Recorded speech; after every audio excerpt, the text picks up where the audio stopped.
Eddie bumps into Michael at the florist's. Eddie says, "Hi, Michael. The flowers are nice."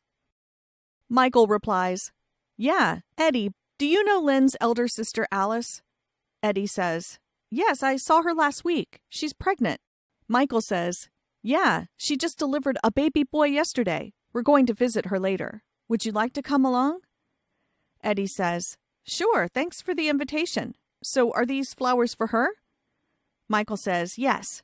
There are so many here. Eddie asks, "What's wrong? Do you need help deciding?"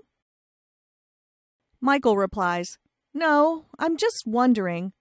We know how humans reproduce, but how do these flowering plants reproduce?" Eddie explains, "Do you know that the flower is the reproductive structure of the plant? A typical flower is made up of petals, sepals, stamens, and a pistil. They are arranged in whorls at the end of the flower stalk."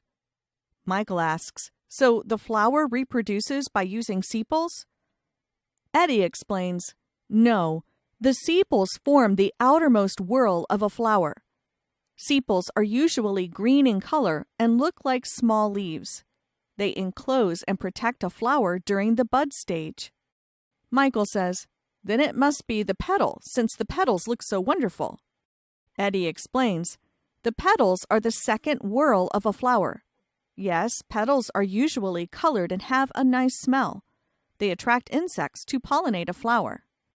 Michael asks again, "Then between the stamen and pistil, one of them must be the reproductive part." Eddie says, "You're right, but both of them are reproductive parts. The stamen is the male reproductive part, and the pistil is the female reproductive part." Michael is amazed. "It's interesting. The stamen is like the father, and the pistil acts like a mother." Eddie adds, "The stamen consists of an anther and a filament. The anther produces pollen grains, which contain male gametes.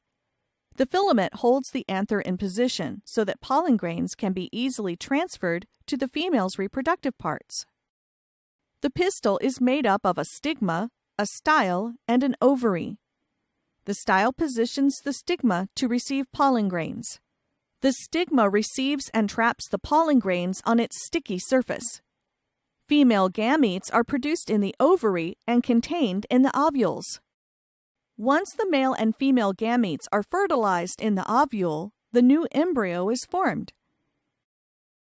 Michael says, "I'm bad. I shouldn't have removed all these reproductive organs from the plants." Eddie laughs and says, "Let's visit Lynn's sister now."